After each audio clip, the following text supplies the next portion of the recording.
चुनाव में तो क्या ज्यादा मेहनत की जरूरत नाही. अब ईव्हीएम जर मशीन आहेच तर मग काय ते ठपके मारायचे का नाही मारायचे, उभं राहायचं का नाही राहायचं. आता सामान्य माणसाला पडलेला प्रश्न आहे. आम्ही भाजपचंच कार्यालयात गणपती बसवणार आहोत 10 दिवसाचा. मतदान येऊन मारा. भाजपच्या हे सगळं मतदान केंद्र बंद करा आणि भाजपच्या कार्यालयातूनच मतदान सुरू करा. पैसे पाठवले बावनकुळेच्या नावानं. त्या कुठल्या कुळातला तो शोधा लागेल. खरंच बावनकुळेच्या कुळातला काय, तर कुळातला असेल तर मग भांडू आम्ही. अधिकारी मेळावा आहे महानगरपालिकेला निवडणुकीची तयारी लागल्या महानगरपालिका म्हणून नाही, पहिले तर आंदोलनच आमच्या डोक्यात आहे आणि आंदोलन कसं व्यवस्थित नेता आहे. हे आंदोलन जे आम्ही सुरू केलं आता शेवटच्या टप्प्यात आहे आणि ते व्यवस्थित वेगळ्या ताकदीनं घेऊन जायचं आहे. सरकारला कुठल्याही परिस्थितीत आमचं आंदोलन सरकारला बाध्य करेल कर्जमाफीसाठी आणि इतरही गोष्टीसाठी. ज्या मागण्या आहे, मेंढपाळ असेल, मच्छीमार असेल आणि दिव्यांगाचे, त्यासाठी एक व्यवस्थित रचना आम्ही करतो आहे. त्याच्यासाठी एक प्लॅनिंग करतो आहे. चुनाव में तो क्या ज्यादा मेहनत की जरूरत नाही. अब ईव्हीएम जर मशीन आहेच तर मग काय ते ठपके मारायचे का नाही मारायचे, उभं राहायचं का नाही राहायचं. आता सामान्य माणसाला पडलेला प्रश्न आहे. मला बरेच कॉल येते, बच्चू कायलेच उभं राहत आहे, विनाकारण तुमच्या विरोधातच रिझल्ट येणार आहे. अशी एक व्यवस्था आहे. म्हणून आम्ही भाजपचंच कार्यालयात गणपती बसवणार आहोत 10 दिवसाचा. मतदान येऊन मारा.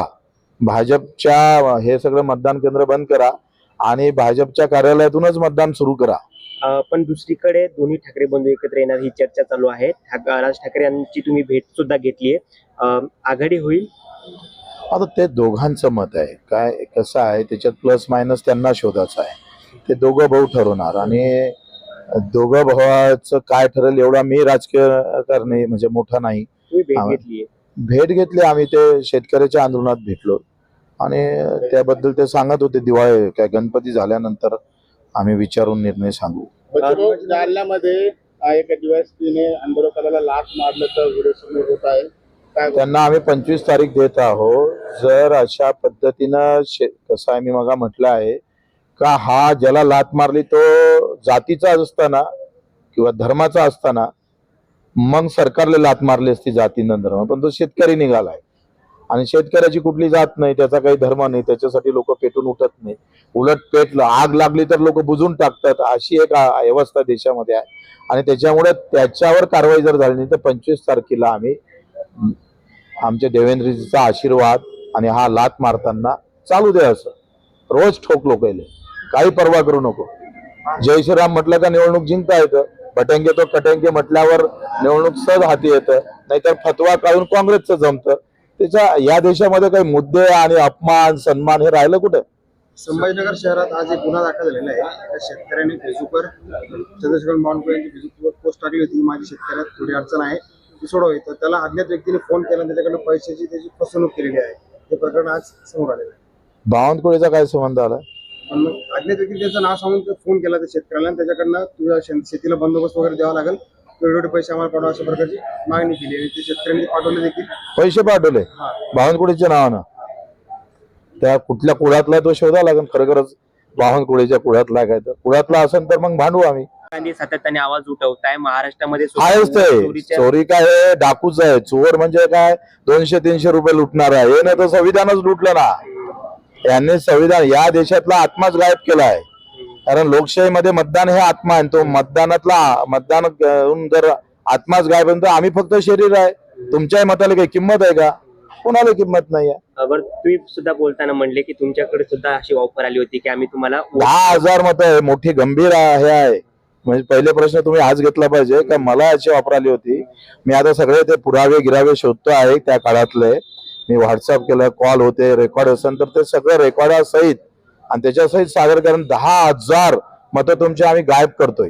तुम्हाला कोणते मतं भेटत नाही ते मताची लिस्ट देऊन द्या, आम्ही गायब करून टाकतो. ऑफर तुम्हाला आली होती? हा, पक्षाची होती का? पण आम्ही बम जोमात होतो ना.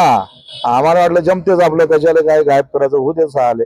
बरं, शेवटचा प्रश्न, तुम्ही सातत्याने शेतकरी असो की अपंग यांच्या साठी आंदोलन करता, रस्त्यावर उतरता, मागील काही दिवसांपासून सातत्याने तुम्ही सरकारविरुद्ध बोलताय. सरकारकडून काही पॉझिटिव्ह याचं आले तुम्हाला? इतक्या लवकर येणार नाही ना. अजून ढुंगणाला आगच लागायची आहे. त्याच्या ढुंगणाला आग लागली का मग ते पुढचं पाऊल काय असेल? तेच आता आग लावायचं. आता सध्या स्थानिक स्वराज्य संस्थेच्या निवडणुका वगैरे येत आहे, तर जसं आता या निवडणुकीमध्ये घडलं, तुम्हाला जशी ऑफर होती तसं परत होऊ शकतं का? नाही आम्ही त्या ऑफर गिफरचा बळी पडणार नाही. आता आमचे घटस्फोट झालाय त्याच्यानं तो विषयच नाही. सोशल मीडियाच्या भाऊ गर्दीत विश्वासार्हतेने चकाकणारे नाव म्हणजे लेट्सअप मराठी. सगळ्यांना, सगळ्या नागरिकांना ती स्पीच, ती लेट्सअप वरील मुलाखती म्हणजे विचारांचा खजिना. त्यानंतरच्या निवडणुकीमध्ये मला सोडून गेले. बातम्या केवळ वस्तुस्थिती सांगणाऱ्या, न प्रोपगंडा, फक्त जनतेचा अजेंडा. क्योंकि आने वाला कल जाने वाला है, जाने वाला कल आने वाला है. राजकारण, मनोरंजन असो की क्रीडा क्षेत्र, महाराष्ट्राची स्पंदने संवेदनशीलतेने टिपणारे माध्यम म्हणजे लेट्सअप मराठी. जगासोबत एक पाऊल पुढे राहण्यासाठी लेट्सअपचे ॲप, सोशल मीडिया आणि वेबसाईट सोबत कनेक्टेड रहा.